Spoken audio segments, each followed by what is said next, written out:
Hey folks, this is Kalani. A lot of class changes and tuning changes were included in this latest beta build, including some much awaited changes for Demon Hunter, a little bit of love for the Feral Druids, two-handed Frost Death Knights will be very happy, and Shadow Priest is still getting some fine tuning to make sure it flows as perfectly as possible. There is a lot to talk about, so I'll be sure to provide timestamps for you to hop around, but before we jump in, be sure to pop by our live stream sometime over at twitch.tv/KalaniTV. We stream every Tuesday, Wednesday, Friday and Saturday at 12 PM PST, and we always love chatting with you wonderful folks, so I hope to see you soon.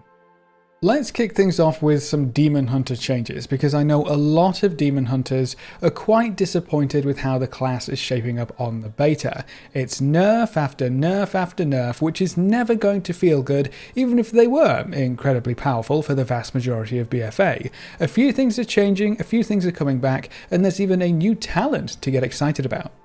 For starters, Furious Gaze, our much beloved Azerite power, is becoming baseline. Now when you get to level 58 in Shadowlands, you'll learn the Furious Gaze passive. When I-Beam finishes channeling, your haste is increased by an additional 10%.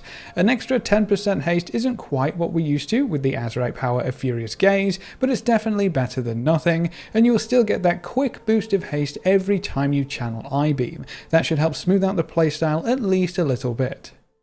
The other major change is the removal of Nemesis, so that's gone as a talent option, and a few things have been swapped around at the same time. Fel Barrage is now a bottom row talent, so it will have to compete with Demonic and Momentum.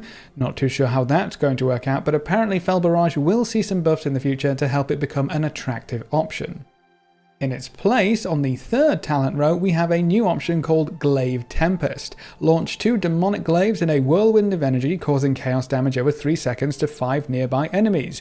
It's basically Fury of the Illidari from the Legion artifact, just with a shorter cooldown. Now when this first appeared on the PTR on the beta, it was absolutely bonkers broken. Here's a bit of footage from the stream where we first tested this out. The talent cost 20 Fury, had no cooldown, dealt a bunch of damage, and wasn't target capped. We said this will absolutely, undoubtedly get nerfed, and nerfed it did get. Into the ground, I might add.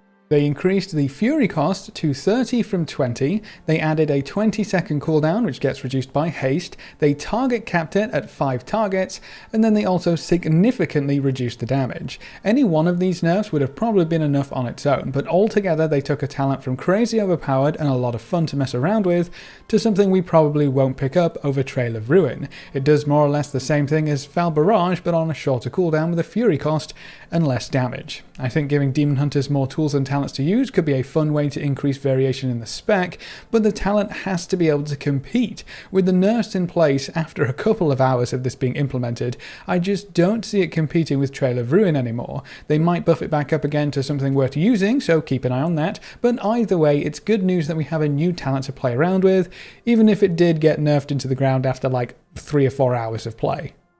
That's all for the Havoc Demon Hunter, but there are some Vengeance changes in here too. Fiery Brand will get a new rank 3 to learn while we level in Shadowlands. When Fiery Brand expires, you get a shield based upon the damage you dealt during its duration, which is the Revel in Pain Azerite trait, but given to us baseline. It's always nice to have a bit more tankiness as a tank.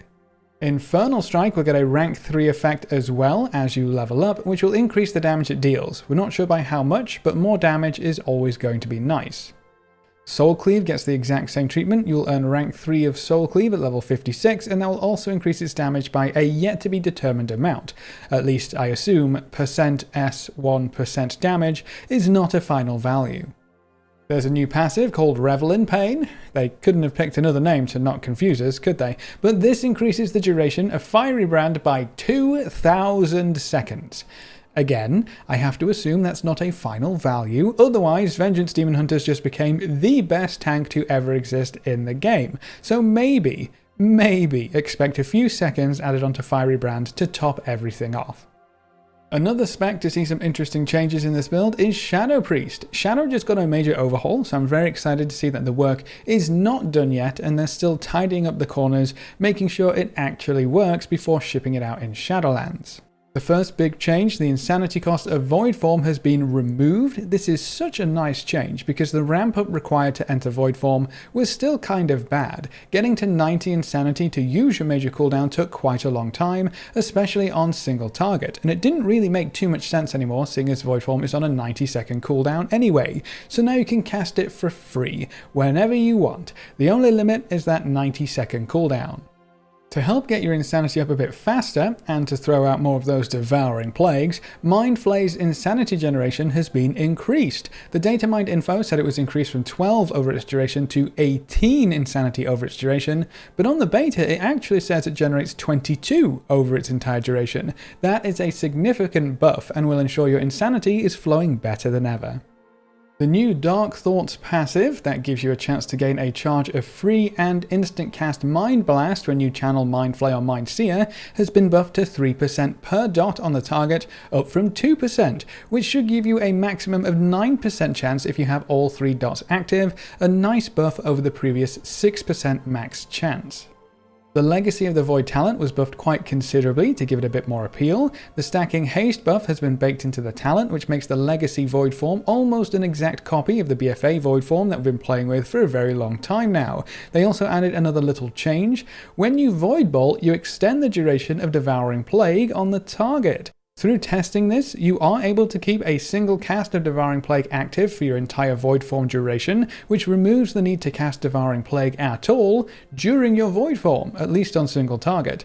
That is a pretty big buff overall, and I think as we get more haste from gear, Legacy of the Void and our old Void form style will be the go-to play style for maximum damage. It just depends on how much haste we need before it becomes worth it again. The Shadow Crash talent has been changed as well. It now has 3 charges and it's been given an interesting single target damage increase mechanic. If Shadow Crash only hits one target, the next Shadow Crash will deal 25% increased damage to that target, and it stacks up to 2 times. That means Shadow Crash becomes more useful on single target because you can spam all 3 charges one after another, or at least within 15 seconds of each other, to increase the damage of that third and final crash. And I guess the second one by a little bit too. The only downside is this encourages you to pull all 3 charges of Shadow Crash before you start using them again when you're in a single target encounter to benefit from that damage increasing buff. The Void Torrent talent has actually seen a nerf. It will now generate 30 insanity over its duration, down from 60. That's a disappointing nerf to see, but it might be because of the changes to Legacy of the Void, and to ensure these two don't pair up to create a very powerful combo. Either way, without the big insanity generation, this talent loses a bit of its effectiveness. And then the last change to Shadow, for now, Surrender to Madness has been nerfed just a little bit. Surrender to Madness was actually super useful on Trash because it gave you an instant Void form and it gave you 100 insanity to immediately cast 2 Devouring Plagues. As long as the target died quickly enough, Surrender to Madness let you do some crazy damage. It was very useful on Trash in dungeons, for example. The nerf is pretty straightforward. It just doesn't give you any insanity when you cast it now. So no free Devouring Plagues, but it might still be worth using in some situations. Up next, we have some Death Knight changes. Frost Death Knights will be very happy to learn that Two-Handed Frost is getting some love. Might of the Frozen Wastes is returning. Now when you're using a two-handed weapon, your obliterate damage increased by 25%, and you have an increased chance to trigger Killing Machine. That should hopefully lessen the gap between 2 Rune Forges and 1 Rune Forge, so Two-Handed Frost might actually be viable, because up until this point, while you could use a two-handed weapon, there was no real reason to actually do it other than looks. A very nice change indeed. Unholy will see a handful of changes too, including the return of an execute effect in the Soul Reaper talent. I'm pretty sure this has just been reverted to work how it used to. Apply Soul Reaper to the target. If the target is below 35% health, you deal extra damage, and if the target dies with Soul Reaper, you gain Runic Corruption. It's always nice to see an execute option in the talent section for those rough single target fights with major burn phases towards the end. And then Unholy Frenzy has been renamed to Unholy Strike, and the effect has changed slightly. The haste boost is down to 15% from 20% and applies 4 festering wounds instantly instead of causing your auto attacks to add festering wounds. The cooldown remains the same.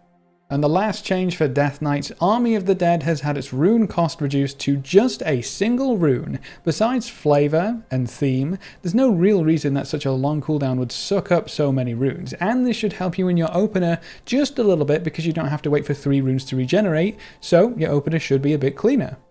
Feral Druids are also on this list. I know, I'm slightly surprised as well. Their big change comes to Berserk. It looks like almost all of their eggs, in fact, will be in this one basket. Berserk will now make Shred and Rake deal damage as though they were being used from stealth, and make finishing moves refund 2 combo points. On top of this, Shred will generate an extra combo point when used from stealth, so Berserk will also provide that benefit, though Shred's bonus damage has been reduced. Now it only deals an extra 60% damage from stealth, down from the previous 100% bonus damage, so that isn't quite as shiny as before. Rake has also seen the same nerf. Its damage is now increased by 60% when used from stealth, down from the 100% it used to be before, so there are some nerfs in here as well as the changes. And then Incarnation, King of the Jungle, provides you with all of the benefits from Berserk and reduces the energy cost of cat form abilities by 20%. So a few things moved around, a tweak or two thrown in for good measure, and a lot riding on these Berserk changes. Probably not the big feral overhaul some players were hoping for, but maybe we'll see some more changes in a future build. Next up are the Protection Warriors, with some very nice changes. First, both Thunderclap and Revenge will deal their full damage until they hit 5 targets, and then the damage will start to be reduced. Previously, the damage reduction kicked in after a single target, which basically just meant you couldn't AoE very well. This change allows you to maintain a good amount of threat up to 5 targets without having to worry, and then when you go beyond that, you might have to work a bit harder. That's really the big one here, but Prot Warrior will also see a 50% damage increase on Devastate, which is a devastating buff. Sorry, I had to. It was just too easy, but that's a big buff for sure.